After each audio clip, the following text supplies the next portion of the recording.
বন্ধুরা, আবার সেই ছোটবেলার স্কুলের পড়াতে চলে যাই।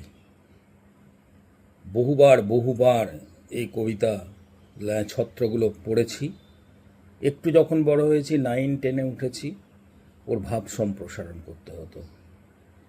লাইনগুলো আমাদের প্রায় সকলেরই শোনা, আমরা যারা 80-র দশকে বড় হয়েছি। তো আপনি শুনে নিন।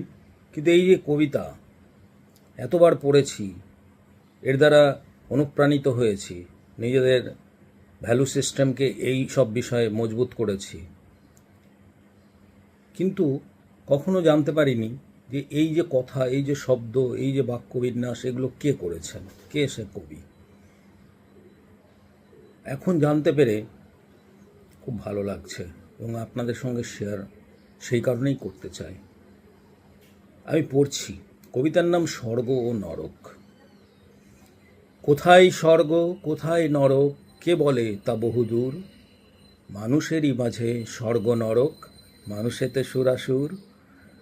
রিপুর তারণে যখনই মোদের বিবেক পাই গোলয়, আত্মগ্লানির নরক অনলে তখনই পুরিতে হয়। প্রীতি ও প্রেমের পুণ্য বাঁধনে যবে মিলি পরস্পরে, স্বর্গ আসিয়া দাঁড়ায় তখন আমাদেরই কুঁড়ে ঘরে। কত 6টা লাইন, কত বড় জীবনের দর্শন 6টা শব্দের লুকিয়ে আছে। আমাদের ছোট্ট ছোট্ট ঘরে স্বর্গ রচনা ইজিলি করা যায়। কোথাও আকাশের উপরে, 7 আসমানের উপরে কোথাও স্বর্গ নেই, কোথাও নরক আছে কিনা জানি না, কিন্তু সব মানুষেরই মাঝে রয়েছে।